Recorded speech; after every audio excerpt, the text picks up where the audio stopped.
जय हिंद साथियों, देखिए आज फिर से आपके सामने एनटीपीसी का प्रीवियस ईयर पेपर सोल्यूशन लेकर हाजिर हैं। और आज के क्लास में हम मेन रूप से 1 फरवरी 2021 को फर्स्ट शिफ्ट में हुए जितने भी मैथ के इम्पोर्टेंट क्वेश्चन बनते हैं उन सभी क्वेश्चन को बारी बारी से डिस्कस करने वाले हैं। और ये सिर्फ प्रीवियस ईयर पेपर नहीं है मेरे दोस्त, आने वाले आपका जो एनटीपीसी का मेन एग्ज़ाम होगा ना उसमें भी काफ़ी इंपॉर्टेंट होने वाला है। क्योंकि दुनिया का कोई भी एग्ज़ाम में हमेशा बताता हूँ, यदि आपको देना है तो सबसे पहले उसका प्रीवियस ईयर पेपर बना कर देख लीजिए, सोल्व कर लीजिए।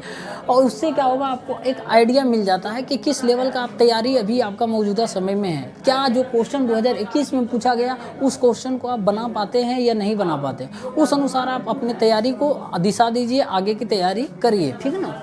तो देखिए, जो भी कॉन्सेप्ट आपको बताऊंगा, जो भी फार्मूले या ट्रिक्स बताऊंगा उसको आप ज़रूर नोट कर लीजिएगा, काम देगा, ठीक है ना। तो देखिए, पार्ट 2 में हम डिस्कस करेंगे क्वेश्चन नंबर 40 से लेकर 25 तक। पार्ट 1 में हम लोग 1 से लेकर 13 नंबर क्वेश्चन तक कर लिए थे। तो देखिए, पहला क्वेश्चन है, एक वृत्त के केंद्र से 5 सेंटीमीटर की दूरी पर एक 24 सेंटीमीटर लंबी जीवा है, तो पूछ रहा है वृत्त की त्रिज्या ज्ञात कीजिए। तो सबसे पहले हम फिगर ड्रॉ कर लेते हैं। एक सर्किल है, ठीक है ना, ये सर्किल है। बोल रहा है कि केंद्र से 5 सेंटीमीटर की दूरी पर है, ठीक। केंद्र से 5 सेंटीमीटर की दूरी पर क्या है, एक 24 सेंटीमीटर लंबी जीवा।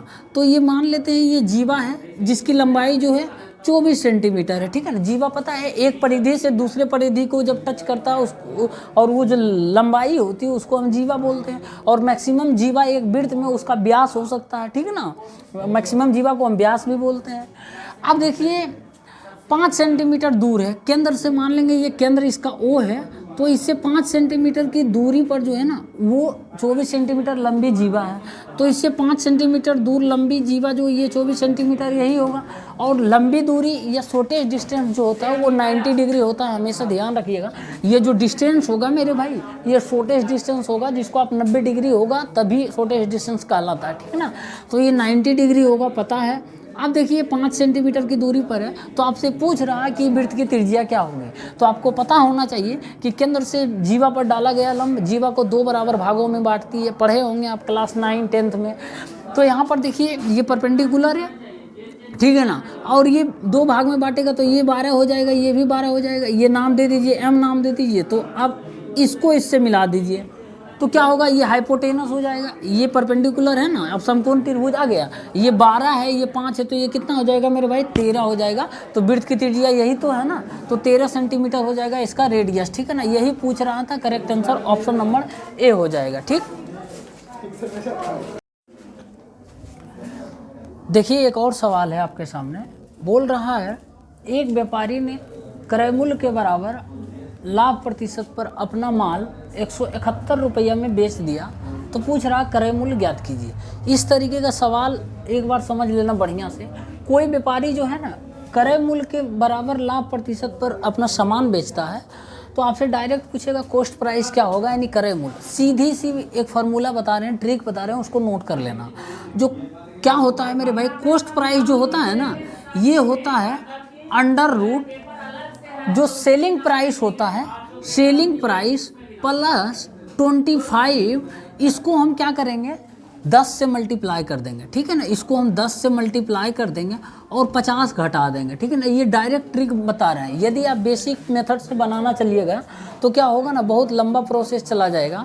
उसके बाद फिर कोई गारंटी नहीं, कैलकुलेशन में द्विघात समीकरण वहाँ पर आएगा तो काफ़ी लंबा आप खींच दीजिएगा। लेकिन आपको एग्जाम में क्या करना है, टाइम का मैनेजमेंट सबसे इंपॉर्टेंट, तो टाइम ही बचाना है ना। तो इस तरीके से आप बनाइएगा, जो ट्रिक बता रहे हैं तुरंत देखिए बन जाएगा। तो क्या हो जाएगा, अंडर रूट SP क्या होगा ना, SP का मतलब क्या होता है, सेलिंग प्राइस होता है। तो सेलिंग प्राइस क्या दिया हुआ, 171 दिया हुआ है मेरे दोस्त, प्लस 25 दिया है। अब इसको हम क्या करेंगे, 10 से मल्टीप्लाई करेंगे, ठीक है ना। 10 से मल्टीप्लाई करके 50 घटा देंगे, तो ये क्या हो जाएगा, 171 प्लस 25 196।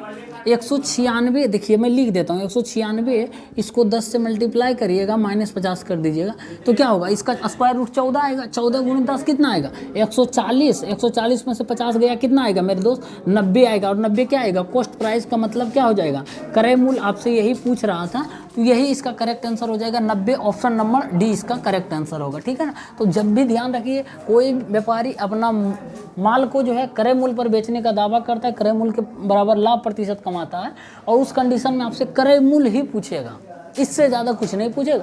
क्रय मूल्य निकल जाएगा तो सब कुछ निकल जाएगा ना, लाभ दिया हुआ है उतना ही प्रतिशत लाभ हो जाएगा। तो इस तरीके से बनाना है, ज़्यादा दिमाग नहीं लगाना, ठीक है ना। चलिए देखिए, एक और सवाल है, बोल रहा है यदि किसी धनात्मक संख्या को उसके वर्ग में से घटाया जाता है तो पूछ रहा है शेषफल 812 बचता है, ठीक ना। तो पूछ रहा है वो संख्या ज्ञात कीजिए। देखिए, यदि इस क्वेश्चन को आप बेसिक माध्यम से बनाते हैं तो टाइम लग जाएगा। और टाइम कैसे लगेगा, देखिए मान लेते हैं कोई संख्या है, वो धनात्मक संख्या x है, बोल रहा है x को इसके वर्ग में से घटाना है, ठीक है ना। तो इसका वर्ग क्या हो जाएगा, एक्स स्क्वायर होगा। अब क्या करना है, एक्स स्क्वायर में से एक्स को घटाना है, ना कि एक्स माइनस एक्स स्क्वायर कर देना। जब भी घटाना बड़ा में से छोटा घटाना, ठीक ना। तो एक्स स्क्वायर माइनस एक्स घटाना है, तो क्या होता है, शेषफल क्या बचता है मेरे दोस्त, वो 812 बचता है। तो 812 लिख लिया। अब यहाँ पर क्या होगा ना, इसको एक सिलसिलेवार तरीके से क्वाड्रेटिक इक्वेशन में लिखिएगा तो क्या होगा, यहाँ पर तोड़ना पड़ जाएगा। जैसे x square minus x minus 812 बराबर 0। अब क्या होगा ना, इसको तोड़ने के लिए आपको पहले फैक्टर करना पड़ेगा इसका, तब तक बहुत देर हो जाएगा मेरे भाई, बहुत सारे छात्र आपसे आगे निकल जाएंगे। लेकिन इतना बिल्कुल भी नहीं करना, ये तरीका आपको बताए हैं बेसिक तरीका, जो कि नहीं बने ना तब इस मेथड का यूज करना। सबसे बेस्ट तरीका है ऑप्शन के माध्यम से आप सीधे ऑप्शन पर चले जाना इस तरीके का क्वेश्चन में, ठीक ना। बोल रहा है कोई एक धनात्मक संख्या, ऑप्शन तो दिया होगा धनात्मक। अब पहले इसके वर्ग में से वही संख्या को हम घटा लेते हैं। तो इसका वर्ग क्या होगा, 23 का वर्ग 529 हो जाएगा। 529 में से इसी को घटाते हैं, 23 को घटाते हैं, तो क्या 812 बचेगा। 812 तो बिल्कुल भी नहीं बचेगा, ऑप्शन नंबर ए एलिमिनेट हो गया।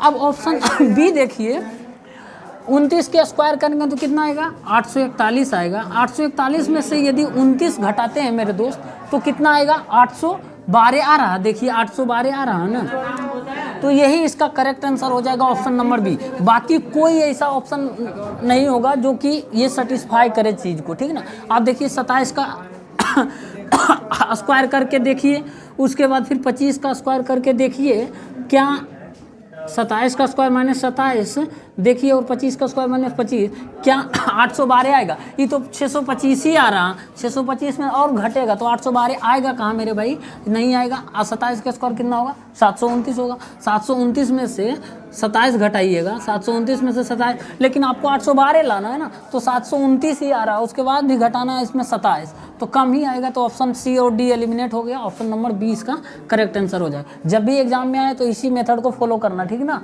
बहुत लड़कों से आगे निकल जाओगे और टाइम का भी मैनेजमेंट होगा, ठीक ना। तो इस तरीके से सीखिए टाइम कैसे बचाया जाता है। जैसा देश वैसा भेष, जैसा क्वेश्चन आना उस अनुसार हमको रिएक्ट करना। जरूरी नहीं हर क्वेश्चन का सॉल्यूशन जो है 10 सेकंड के अंदर दिया जा सकता है। कुछ क्वेश्चन का सॉल्यूशन आपको 2 मिनट लग जाएगा करने में। तो हर एक तरीके से क्वेश्चन वहाँ पर दिया जाएगा, तो आपको उसी अनुसार अपना गियर चेंज करना, ठीक।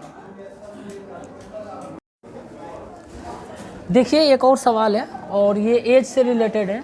बोल रहा है ए और बी की आयु का अनुपात 5:3 है। 5 वर्षों के बाद उनकी आयु का अनुपात जो है वो 10:7 होगा। तो पूछ रहा है ए और बी के वर्तमान आयु के बीच अंतर। देखिए कोई भी क्वेश्चन को आप पढ़िए, सबसे पहले उसको सोल्व करना मत स्टार्ट कर दीजिए। सबसे पहले देखिए पूछ क्या रहा, पूछ रहा है ए और बी के वर्तमान आयु के बीच का डिफरेंस पूछ रहा है ना। और वर्तमान आयु दोनों का क्या है, अनुपात में दिया हुआ 5:3 दिया हुआ, यानी इन दोनों का डिफरेंस करेंगे हम तो कितना होगा, 2 का डिफरेंस होगा। अब देखिए ऑप्शन में क्या कोई 2 का मल्टीपल है, तो यहाँ ऑप्शन सी और डी दोनों दिख रहा। तो अब हम क्या करेंगे, ऑप्शन से चारा चलने वाला नहीं है, हमको कैलकुलेशन करना ही पड़ेगा। यदि ऑप्शन सिर्फ एक रहता 2 का मल्टीपल तो हम मार कर वो निकल जाते, ठीक है ना। तो अब देखिए ए और बी की वर्तमान आयु का अनुपात दिया हुआ है, ए अनुपात बी कितना है, 5:3 है। तो जब भी अनुपात में कोई चीज़ रहता है तो मैं हमेशा बताता हूँ वो एग्जैक्ट वैल्यू नहीं होता, उसके साथ कोई ना कोई एक वेरिएबल लगा हुआ रहता है। और वो वेरिएबल आप जो मन करे वो मान लीजिए, मान लेते हैं x, ठीक है ना। अब देखिए 5 वर्षों के बाद बोल रहा हूँ उनकी आयु का अनुपात, तो 5 वर्ष के बाद ए का आयु क्या होगा, 5x + 5 होगा, तो 5x + 5। और उसके बाद बी का आयु क्या होगा, 5 वर्ष के बाद इसका भी आयु तो बढ़ेगा, बी थोड़े बैठा रहेगा। तो अब देखिए क्या हो जाएगा, इसका भी 3x + 5 होगा। इन दोनों का अनुपात कितना बोल रहा है, 10:7, ठीक ना। अब हम x का मान यहाँ से निकालते हैं, तो 35x हो जाएगा + 35 बराबर 30x + 50 हो जाएगा, ठीक ना। अब यहाँ 5x बराबर 15 आ जाएगा मेरे भाई, x बराबर 3 आएगा, ठीक है ना। x बराबर 3 आएगा, तो इन दोनों के बीच का वर्तमान आयु का डिफरेंस पूछ रहा, तो 5x - 3x यानी 2x का पूछ रहा मान क्या होगा, तो 2 × x का मान कितना आएगा मेरे भाई, 3 आया है, तो बराबर कितना आ जाएगा, 6 वर्ष आ जाएगा। ऑप्शन नंबर कोई है, option number D correct answer हो जाएगा, ठीक ना। तो स्टार्टिंग में जो पॉइंट्स बताएं उसको पहले नोट करना है। पूछ क्या रहा है, क्या हम देख लेते हैं ऑप्शन से एलिमिनेट हो जा रहा है या सेटिस्फाई कर जा रहा, उसी तरीके से बनाकर निकल जाएंगे। यदि संभव होगा तो, नहीं होगा तब तो बनाना ही पड़ेगा, ठीक। चलिए देखिए एक और सवाल है, बहुत ही प्यारा सवाल है। बोल रहा कि 2/9, 16/81 और 32/117 54/189 का पूछ रहा है HCF निकाले, यानी हाईएस्ट कॉमन फैक्टर। देखिए HCF और LCM के नाम में ही उसका आंसर छुपा रहता है। फिलहाल हमसे पूछा है HCF, इस तरीके का सवाल बता चुके हैं टॉप 100 क्वेश्चन के सीरीज में। फर्स्ट सवाल ऐसा ही था। अब देखिए ये सवाल 1 सेकंड का है। अब 1 सेकंड में कैसे बनेगा ये देखिए। हमको HCF निकालना है, हाईएस्ट कॉमन फैक्टर। तो हम क्या बोले, फ्रैक्शन में जितना भी चीज़ रहे उसका ऊपर यानी जो अंश वाला चीज़ है ना, सभी को जो पूछ रहा है वो निकालो। HCF पूछ रहा तो इन सभी ऊपर वाले का क्या होगा, HCF होगा। अब बताइए 2, 16, 32, 54 का HCF निकालेंगे तो कितना आएगा, 2 आएगा, यानी ऊपर में तो 2 आएगा फिक्स है मेरे भाई। अब देखो ऑप्शन में कोई है जिसके ऊपर में 2 है, तो एक ही ऑप्शन दिख रहा, ऑप्शन नंबर C। अब आगे सोचना मत, पहले आंसर टिक करना। अब देखो यदि 4 आ जाता ऊपर में, मान लो 4 आ जाता तो मामला फंस सकता था, क्योंकि 4 के बाद नीचे में हो सकता है 2 का मल्टीपल आए तो कट के ये 2 आ सकता था, ठीक है ना। लेकिन हमको सबसे मिनिमम वैल्यू आया 2, तो सीधे ऑप्शन पर चले जाएंगे। यदि 4 आता तो डायरेक्ट हम नहीं करते, निकालना ही पड़ता। हो सकता है नीचे वाला का LCM सम संख्या है और सम संख्या तो 4 से कटेगा ही, 2 से कटता ना, तो इसीलिए 4 आता तो हमको करना पड़ता आगे कैलकुलेशन। सिर्फ 2 आया है, सबसे छोटा वैल्यू है, तो हम करेंगे भी नहीं, कोई मतलब नहीं बनता है ऑप्शन A, B और D से, ठीक है ना। बाकी आप निकाल कर देख लीजिए। अब कुछ सीखने वाला चीज़ क्या है कि HCF पूछा है तो ऊपर वाले का HCF निकाल दिए और नीचे वाला यानी हर का क्या करेंगे, LCM निकाल देंगे। अब देखिए 9, 81, 117 और 189 का LCM निकालने जाइएगा तो टाइम लग जाएगा, और टाइम लगेगा भी क्योंकि ऑप्शन देख रहे हैं नीचे में डिनोमिनेटर में कितना बड़ा नंबर है ना। तो इसीलिए आपको एक ही तरीका, कोई लॉजिक इस्तेमाल करके आंसर निकाल लेना और मारकर चले जाना, ठीक। तो ध्यान रखिएगा, इस तरीके का चीज़ कोई नहीं बताएगा, एक स्टूडेंट ही बताएगा जो इस चीज़ से गुजरा है, जो इस चीज़ को झेल चुका है, फेस कर लिया है मेरे भाई। इसीलिए आपको बता रहे हैं कि इसको 1 सेकंड से ज़्यादा में सोल्व नहीं किया जा सकता, ठीक। चलिए देखिए एक और सवाल है। बोल रहा है यदि 7 वर्षों का साधारण ब्याज मूलधन के 56% के बराबर है तो बोल रहा है यह कितने समय बाद मूलधन के बराबर हो जाएगा। तो बहुत ही सिंपल है, सिंपल इंटरेस्ट का सवाल है। बोल रहा है 7 वर्षों का साधारण ब्याज मूलधन के 56% के बराबर हो जाएगा। तो मूलधन हमेशा क्या मानेंगे, नहीं पता रहेगा तो 100 मान लेंगे, ठीक है ना। मूलधन जो होगा वो 100 होगा, मान कर चलेंगे ये 100 होगा, ठीक है ना। और बोल रहा है साधारण ब्याज मूलधन का 56% के बराबर हो जाएगा। तो साधारण ब्याज क्या हो जाएगा मेरे भाई, साधारण ब्याज 100 का 56% होगा, 100 का 56% का मतलब 56 हो जाएगा। अब साधारण ब्याज का फॉर्मूला क्या होता है, SI बराबर P × R × T/100 होता है, इतना होता है। अब सिंपल इंटरेस्ट कितना है, 56 दिया हुआ बराबर प्रिंसिपल कितना माने, 100 माने थे। R का मान नहीं पता है तो रहने देते हैं, R × T का मान 7 है बटे 100 हो जाएगा ना। 100 कैंसिल, 7 8 56। R बराबर क्या आया मेरे दोस्त, 8% आया, ठीक ना। अब बोल क्या रहा ना कि जो ये कितने समय के बाद मूलधन के बराबर हो जाएगा। क्या मूलधन के बराबर हो जाएगा, ये ब्याज, साधारण ब्याज। तो साधारण ब्याज यानी कितना हो जाएगा, मूलधन के बराबर। मूलधन कितना है 100, तो इस बार क्या करेंगे हम, साधारण ब्याज को 100 करेंगे। यही बोल रहा है साधारण ब्याज मूलधन के बराबर कितने समय बाद हो जाएगा, यानी टाइम अभी पूछ रहा है। तो मूलधन कितना था 100 था, और उस अब लेकिन बोल रहा है ब्याज होना चाहिए इतना, तो 100 बराबर कितना हो जाएगा, पी कितना हो जाएगा मेरे भाई, पी आपका जो है वो हो जाएगा 100 इंटू पी, प्रिंसिपल तो वही होगा 100 इंटू आर कितना माने 8 इंटू टाइम टी अपॉन 100 हो जाएगा। ठीक है ना, इसको आप यदि करिएगा 1 0 कैंसिल, उसके बाद फिर यहाँ से क्या हो जाएगा आपका 25 चौका 100, 2 चौका 8, ये कट जाएगा। देखिए 2 चौका 8, 25 चौका 100 कटेगा ना, तो क्या आएगा 25/2 बराबर टी, टी बराबर क्या आएगा 12.5 वर्ष आएगा ना। 12.5 वर्ष का मतलब क्या हुआ, 12 वर्ष 6 महीना, तो 12 वर्ष 6 महीना, ऑप्शन नंबर बी ही तो दिख रहा है ना, तो यही इसका करेक्ट आंसर हो जाएगा। नहीं समझ आया, फिर से बता रहा है। बोल रहा है 7 वर्षों का साधारण ब्याज मूलधन के 56% के बराबर है। तो पहले इतना कर दीजिए, मान लेते हैं मूलधन नहीं पता है तो 100 मानकर चलेंगे, ठीक है ना। तो मूलधन 100 है, तो बोल रहा है साधारण ब्याज मूलधन का 56% के बराबर हो जाएगा। तो मूलधन की 56% यानी 100 का 56% 56 हो जाएगा।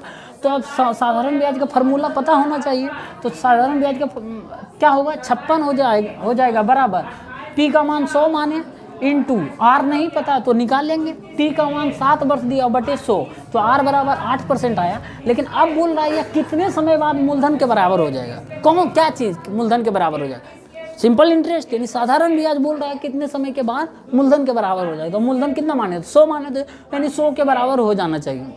तो 100 बराबर फिर प्रिंसिपल 100 था तो 100 ही रहने दिए, आर का मान 8 निकाले इंटू टी, टी नहीं पता है वही तो पूछ रहा कितने समय बाद, यानी टाइम पूछ रहा है, इंटू टी बटे 100 कैंसिल, फिर ये 25 चौका 100, 2 चौका 8, 25/2 का मतलब क्या हुआ 12.5 वर्ष। 12.5 वर्ष का मतलब क्या होता है, 12 वर्ष 6 महीना होता है। समझ में आ गया ना। चलिए देखिए एक और सवाल है, बोल रहा है एक व्यक्ति की आय और व्यय का अनुपात 9:5 है, यानी आमदनी और खर्च का अनुपात दिया है 9:5 है। यदि उस व्यक्ति की आय जो है आमदनी यानी इनकम जो है वो 27,000 रुपया है, तो पूछ रहा उसकी बचत राशि ज्ञात कीजिए। अब देखिए आय और व्यय का अनुपात दिया हुआ है कितना, आय और व्यय, ठीक है ना, मैं लिख देता हूँ, आय और व्यय का अनुपात 9:5 दिया हुआ, ठीक है ना, 9:5 दिया हुआ। अब बोल रहा उस व्यक्ति की आय 27,000 है, तो आय कितना है 9 के अनुपात में, यही दिया हुआ है 27,000, यानी 9 का वैल्यू दिया हुआ 27,000 मेरे भाई, तो 1 का वैल्यू कितना आएगा 3,000 आएगा, रहने दीजिए अब 3,000। बोल रहा उसकी बचत क्या होगा, तो देखिए आमदनी, एक व्यक्ति की आमदनी 9 रुपया है और खर्च जो है 5 रुपया है, तो बचत कितना हो जाएगा, तो बचत इन दोनों के बीच का डिफरेंस ही होगा। क्या होगा, आय माइनस खर्च बराबर बचत ही तो होता है। बचत क्या होता है, जो कमाते हैं उसके बाद खर्च जो करते हैं उन दोनों के अंतर को ही बचत बोलते हैं। तो अंतर यानी 4 का अंतर है, तो 4 बराबर पूछ रहा कितना होगा, 1 बराबर 3,000 आया, 4 बराबर कितना आ जाएगा 12,000 रुपया आ जाएगा, इसका बचत आ जाएगा। ठीक है ना, मैं बचत लिख देता हूँ, 4 जो है वो बचत है, ठीक है ना, तो 12,000 ऑप्शन नंबर डी इसका करेक्ट आंसर होगा। साथियों देखिए एक और बहुत ही इम्पोर्टेंट सवाल है, और ये सवाल हर एक एग्जाम में पूछता है, चाहे एसएससी पूछे या रेलवे, और इसको मैं पूरा शॉर्टकट फॉर्म में बताऊंगा। बेसिक बनाने चलिएगा तो समय लग जाएगा, लेकिन आपको जो शॉर्टकट फॉर्म बताएंगे वो 3 से 4 सेकंड के अंदर बन जाएगा। देखिए पहले पढ़िए, 4 क्रमागत विषम संख्याओं का योग जो है 160 दिया है, तो पूछ रहा छोटी संख्या ज्ञात कीजिए। तो देखिए इस तरीके का क्वेश्चन आएगा, आप लिख लीजिएगा कि n क्रमागत सम या विषम संख्या का औसत दिया रहे तो आपसे छोटी संख्या या बड़ी संख्या कोई भी पूछ सकता है, ठीक है ना। तो लिखिएगा n क्रमागत या n लगातार उसी को बोलता है, सम या विषम संख्या का औसत दिया रहे तो बड़ी संख्या बराबर होती है औसत प्लस n-1, और छोटी संख्या बराबर होता है औसत माइनस n-1। बड़ी संख्या में प्लस होता है, ध्यान रखिएगा, छोटी संख्या में माइनस होता है। अब आपसे पूछा क्या है, तो दिया है लगातार क्रमागत संख्याओं का योगफल दिया है, 4 क्रमागत है, ठीक है ना। तो हमको छोटी संख्या का मतलब क्या है, हमको चाहिए छोटी संख्या ही पूछा है ना, तो औसत चाहिए। तो अब देखिए बोलिएगा औसत तो दिया नहीं है, लेकिन 4 क्रमागत विषम संख्याओं का योगफल तो दिया है ना, योगफल दिया है तो औसत निकालने में क्या दिक्कत है। 4 से भागा कर देंगे, जितना संख्या उतना से डिवाइड कर देंगे। तो 160/4 कर देंगे तो क्या आएगा, ये 40 आ जाएगा। 40 क्या आएगा, औसत ही तो आया, 4 क्रमागत लगातार विषम संख्याओं का औसत। तो कितना आएगा 40, तो औसत लिख दिए 40 माइनस n-1। n क्या है, n लगातार, n क्रमागत है, n का मान क्या यहाँ हो जाएगा, 4 क्रमागत बोल रहा है, तो 4 - 1 हो जाएगा मेरे भाई। तो 40 - 3 बराबर कितना आ जाएगा, ये 37 आ जाएगा। छोटी संख्या आपसे पूछ रहा था, 37 ऑप्शन नंबर ए इसका करेक्ट आंसर। और बड़ी संख्या निकालना है तो आप बड़ी संख्या निकाल लीजिए, औसत प्लस n-1 कर दीजिए, सिर्फ प्लस हो जाएगा तो ये क्या हो जाएगा, 40 + 3 43 हो जाएगा। बड़ी संख्या निकालिएगा तो ये कितना आ जाएगा, 43 आ जाएगा। नहीं तो देखिए छोटी संख्या 37 आया है ना मेरे दोस्त, छोटी संख्या। अब अगली संख्या विषम क्या होगा, लगातार 39 होगा, फिर लगातार 41 होगा विषम संख्या, फिर 43 होगा। देखिए बड़ी संख्या सबसे 43 आया है ना, ये भी 43 आया है। तो आप जरूरी नहीं इस फिर ट्रिक का ही माध्यम से बना सकते हैं। एगो निकल गया तो बाकी तो सब निकल ही जाएगा ना, अपने कॉमन सेंस से बना कर बैठा कर चले जाएंगे, सीधी सी बात है। ऐसे बनाना, ठीक है ना, ध्यान रखना। देखिए क्वेश्चन नंबर 22, ये बहुत ही बढ़िया सवाल है, एंगल वाइज सेक्टर से क्वेश्चन है। बोल रहा ABC कोई त्रिभुज है, BI और CI जो है एंगल ABC और एंगल ACB के कोण समद्विभाजक है, मतलब एंगल वाइज सेक्टर है, ठीक है ना। एंगल BAC बराबर 45 डिग्री दिया है, तो पूछ रहा एंगल BIC का माप ज्ञात कीजिए। तो सबसे पहले हम क्या करेंगे, एक त्रिभुज बना लेंगे, और इस त्रिभुज का नाम क्या दे है, ABC दिया हुआ, A B और C दिया हुआ, ठीक। अब बोल रहा है BI और CI एंगल ABC और ACB के कोण समद्विभाजक। कोण समद्विभाजक का मतलब कोण को 2 बराबर भागों में बांटा है, ठीक ना। तो एंगल ABC यानी इस कोण का एंगल वाइज सेक्टर जो है वो BI होगा, और CI जो होगा एंगल ACB का एंगल वाइज सेक्टर, ACB का एंगल वाइज सेक्टर ये हो जाएगा, 1 मिनट, CI होगा तो I यहाँ पर होगा, ठीक है ना। I जो होगा यहाँ पर होगा, आगे मिलाने की ज़रूरत नहीं है, ठीक ना। अब देखिए एंगल वाइज सेक्टर है, यानी ये 2 एंगल 2 बराबर भागों में बांटा होगा, ये भी 2 बराबर भागों में बांटा होगा ना। अब देखिए दिया हुआ एंगल BAC का माप 45 डिग्री दिया हुआ, 45 डिग्री, तो पूछ रहा है एंगल BIC, यही पूछता है जनरली। तो देखिए एक फार्मूला आपको पता होना चाहिए, जैसे त्रिभुज है, त्रिभुज ABC दिया हुआ और ये एंगल वाइज करता है, मतलब 2 भागों में बांटता है इसको, और एंगल C को भी 2 भागों में बांटता है, और बांटने के बाद जो पॉइंट I पर मिलता है ना, ये दोनों लाइन, और आपको ये एंगल थीटा दे दिया जाएगा, तो आपसे पूछेगा एंगल BIC का माप क्या होगा, यही पूछता। तो लिख लेना 90 डिग्री प्लस एंगल A/2 होता है मेरे भाई, यहाँ 90 डिग्री प्लस एंगल A का मान क्या होगा, θ/2, या A/2 भी याद रखिएगा, कोई दिक्कत नहीं है। अब ये क्या हो जाएगा, तो ये 45 है, तो ये क्या हो जाएगा, एंगल BIC बराबर 90 डिग्री प्लस एंगल A/2, तो 90 डिग्री प्लस एंगल A का मान क्या हो जाएगा, 45/2 हो जाएगा, तो 90 प्लस ये 22.5 हो जाएगा, 45/2 22.5, तो क्या हो जाएगा, 9×2 11, 112.5 डिग्री आ जाएगा, ठीक है ना, 112.5 डिग्री आ जाएगा। ऑप्शन नंबर डी इसका करेक्ट आंसर। रुक जाइए, एक और चीज़ बता रहे हैं, इसके अलावा भी एडिशनल चीज़ बताएं ना, कि जो भी इससे रिलेटेड क्वेश्चन बनेगा वो भी बता देंगे।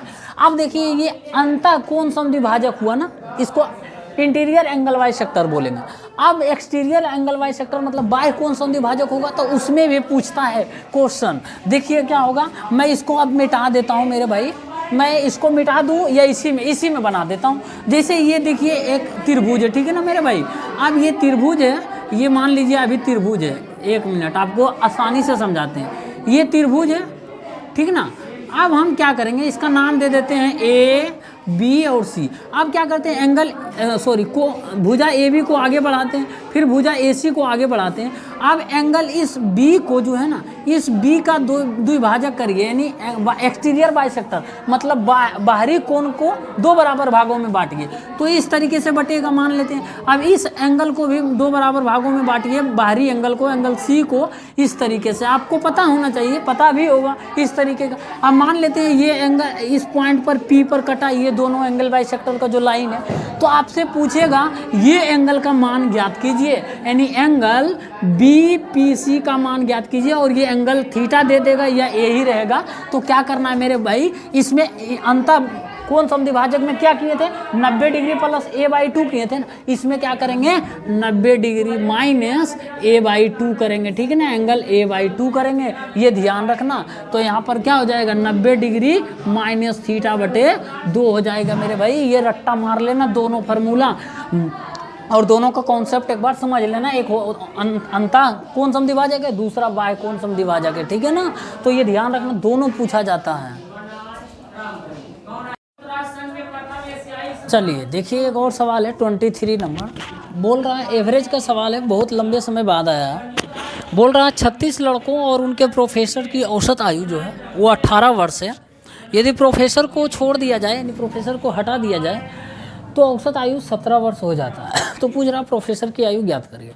देखिए इस तरीके का सवाल दो टाइप का बनता है। एक होता है कि कुछ व्यक्ति के उम्र दे दिया जाएगा, औसत दे दिया जाएगा, और बोलेगा उसमें से कुछ व्यक्ति को हटा दिया जाता है या कुछ व्यक्ति को शामिल कर लिया जाता है। तो उसके बाद जो व्यक्ति को शामिल किया जाता है, जो व्यक्ति को हटाया जाता है, उसका आयु पूछेगा क्या होगा। तो सीधी सी बात, इसका बहुत सारा मेथड करने का जो बेस्ट मेथड है मैं वो बता रहा हूँ।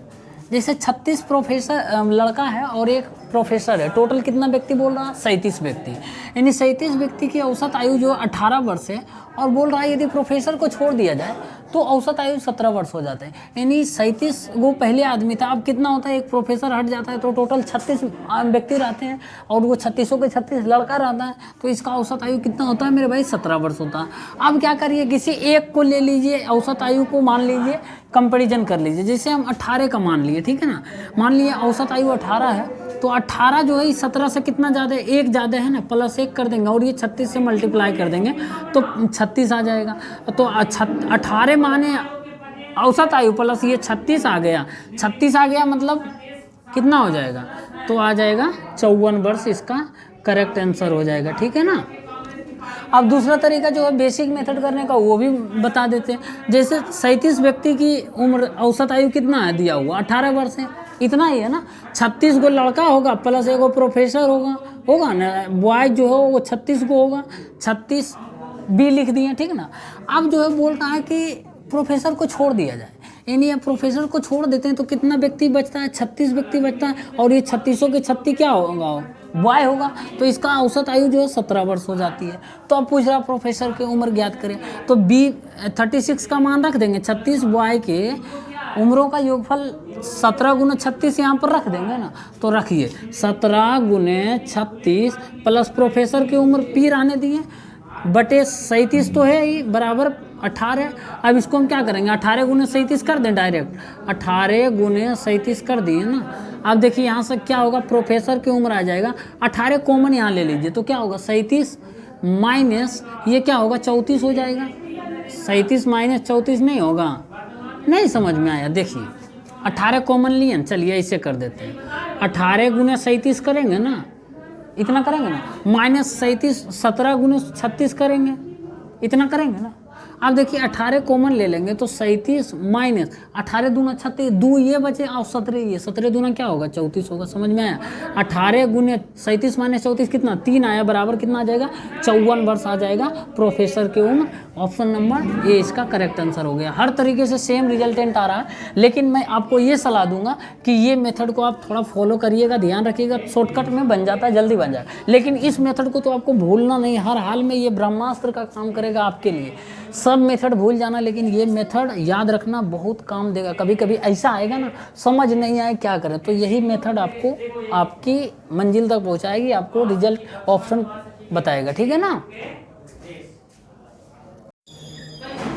साथियों देखिए एक और सवाल है, बोल रहा है 4 अंकों की वह छोटी से छोटी संख्या याद कीजिए जिसे 2, 3 और 5 से विभाजित करने पर प्रत्येक स्थिति में शेषफल 1 बचता है। तो देखिए रिमाइंडर थ्योरम का जब भी ऐसा सवाल या कोई भी आए, तो आपको यदि कोई फार्मूला पता नहीं, कोई ट्रिक्स पता नहीं, तो डायरेक्ट मेरा सजेशन है, मेरा एडवाइस है कि ऑप्शन पर चले जाइए और ऑप्शन के माध्यम से रिमाइंडर थ्योरम का हर एक क्वेश्चन लगभग आप बना दीजिएगा, ठीक ना। और वो सबसे फास्ट तरीका होगा, जो आप मेथड से बनाइएगा, जो फार्मूला से बनाइएगा, जो ट्रिक से बनाइएगा, उससे कहीं फास्ट आप ऑप्शन के माध्यम से बना लीजिएगा। तो ऑप्शन के माध्यम से ही बनाना।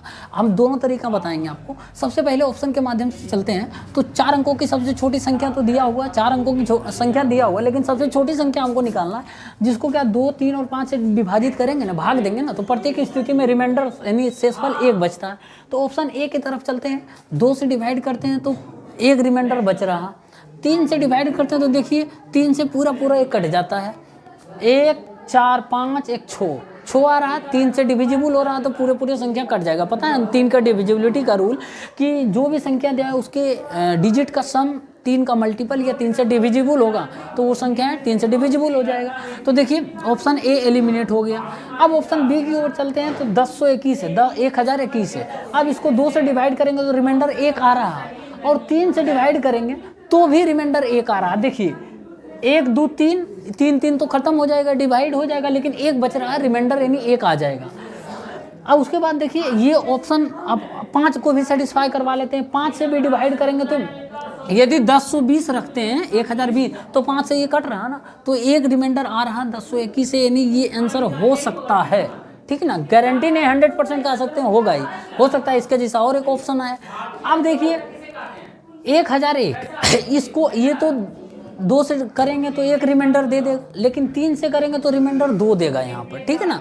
क्योंकि 1, 1, 2 बच रहा है तो रिमाइंडर 2 ही देगा, तो ये भी ऑप्शन एलिमिनेट हो गया। अब ऑप्शन डी देखिए, ये क्या हो जाएगा मेरे भाई, यहाँ पर 2 से डिवाइड करेंगे तो क्या होगा, रिमाइंडर 1 दे देगा, लेकिन 3 से डिवाइड करेंगे तो 9 तो कट जाता है 3 से, लेकिन 1 कितना होगा 2, तो रिमाइंडर 2 आपको दे रहा। 3 से डिवाइड कर रहे हैं लेकिन रिमाइंडर कितना लाना है, 1 लाना है, तो ऑप्शन ए भी एलिमिनेट हो गया मेरे भाई। ऑप्शन डी बाकी बचेगा, ऑप्शन बी ही इसका करेक्ट आंसर हो जाएगा। और जबकि हम कर चुके हैं कि यही आंसर इसका हो सकता है, लेकिन ये अब कंफर्म हो गया कि बाकी 3 ऑप्शन छांटने के बाद कि ऑप्शन नंबर बी इसका जो है 100% यही इसका सही आंसर होगा, ठीक। साथियों देखिए एक और सवाल है, और आज के क्लास का ये लास्ट सवाल है। हम लोगों का लास्ट सवाल करने से पहले एक कर्तव्य बनता है कि जो भी स्टूडेंट्स सेशन को देख रहे हैं, वीडियो को लाइक कर दीजिए, और हमारे पढ़ाने का तरीका, समझाने का तरीका पसंद आया तो इसको आप स्टडी ग्रुप में शेयर कर दीजिए, और हमारे चैनल पर नए हैं तो सब्सक्राइब कर लीजिए, और भी चीज़ें आपको सिखाने को मिलेगा। और देखिए सबसे बड़ी बात है, मैं पेशेंस के साथ कर रहा हूं, तो आपको भी पेशेंस के साथ तैयारी करने की ज़रूरत है। और इस क्वेश्चन का इम्पोर्टेंस जो है ना मेरे भाई, वो एग्ज़ाम हॉल में देखने को मिलेगा। आप या मॉक टेस्ट दे रहे होंगे, या जो मेथड मैं बताता हूँ ट्रिक्स के माध्यम से या ऑप्शन के माध्यम से, वो सभी के सभी पता होगा। जो स्टार्टिंग से जुड़े हैं, हमसे पढ़ रहे हैं, उनको पता होगा भली भांति, ठीक है ना। और जो नए हैं वो थोड़ा सा पेशेंस रख के और क्लास करिए, या जो वीडियो है पीछे वो देखिए, काफ़ी इंपॉर्टेंट होने वाला। प्रीवियस ईयर पेपर करवा रहे हैं मेरे भाई, ठीक है ना। तो देखिए एक संख्या में 3 अंक है जिनका योग जो है 18 है, और बीच वाला अंक जो है अन्य 2 अंकों के योग के बराबर है। यदि संख्या के अंकों के क्रम को उलट दिया जाए तो वह संख्या 297 अधिक हो जाती है। तो पूछ रहा है संख्या ज्ञात कीजिए। देखिए इस तरीके का सवाल को है ना, आप जितना कम से कम कोशिश हो सके कि सॉल्व करने का प्रयास करिए। ज़्यादा से ज़्यादा आप सीधे ऑप्शन पर चले जाइए। और मैं आपको बता रहा हूँ ना, एनटीपीसी में यदि 30 या 35 क्वेश्चन जो पूछा जाएगा ना, उसमें से आधा से ज़्यादा आप बिना बनाए क्वेश्चन को सॉल्व कर सकते हैं डायरेक्ट ऑप्शन के माध्यम से। तो देखिए इस क्वेश्चन को भी हम ऑप्शन के माध्यम से ट्राई करते हैं। बोल रहा है एक संख्या में 3 अंक है, चलिए ऑप्शन में भी 3 अंक दिया हुआ जो भी संख्या है जिनका योग 18 है। चलिए देखते हैं 18 योग है कि नहीं। 8 5 13 5 18 ये भी है, 8 4 12 6 18 ये भी है, 5 4 9 9 18 ये भी है, 6 3 9 9 9 18 ये भी है। इन सभी के योग जो है 18 है। चलिए बीच वाला अंक अन्य 2 अंकों के योग के बराबर है। तो बीच वाला अंक जो 8 है अन्य 2 अंकों के योग के बराबर है। 5 + 5 10 होता है, लेकिन 8 है, ये तो गलत हो गया, ऑप्शन खत्म। अब देखिए बीच वाला अंक जो 8 है 4 + 6 के बराबर है। 4 + 6 10 होता है, लेकिन 8 है, ये तो गलत हो गया। अब ऑप्शन सी देखिए, बीच वाला अंक 9 जो है 2 अंकों के योग के बराबर है ना, अन्य 2 अंकों के योग के बराबर है, तो 5 4 9 ये बराबर है, ये हो सकता है। अगला जो देखिए बीच वाला अंक 9 जो है अन्य 2 अंकों के योग के बराबर है, 3 + 6 9 ये बराबर है, ये भी हो सकता है मेरे भाई। तो आप कह नहीं सकते ऑप्शन सी होगा या डी। अब आगे पढ़ते हैं, बोल रहे संख्या के अंकों के क्रम को उलट दिया जाए, तो संख्या के अंकों को क्रम को उलटने के बाद 297 अधिक हो जाती है, तो इसके क्रम को उलटिए तो 297 अधिक होता है। देखिए 495 है तो 5 कर देंगे, 9 कर देंगे, 4 उलट देंगे, ठीक है ना, बस उलट देंगे। अब देखिए ये 396 इसको उल्टेंगे 6 9 3 हो जाएगा।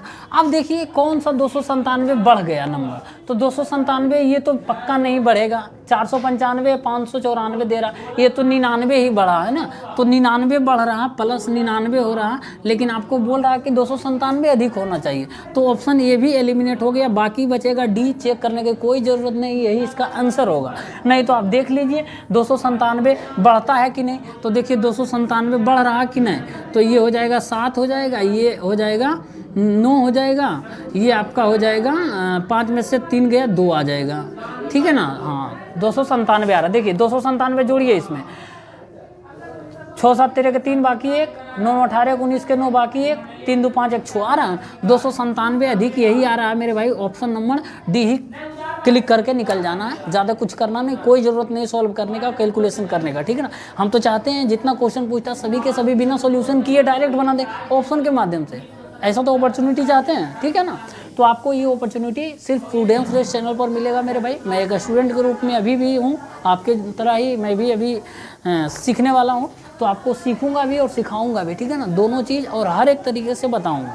तो हमारे साथ जुड़े रहिए शुरू से लेकर अंत तक, और किसी भी तरीके का सवाल में, किसी भी क्वेश्चन में, किसी भी तरह का कन्फ्यूजन है तो आप बेझिझक कमेंट बॉक्स में बताइए, और तब भी समझ नहीं आएगा तो मैं आपको टेलीग्राम लिंक दूंगा, उस टेलीग्राम लिंक से में आप जुड़ जाइएगा।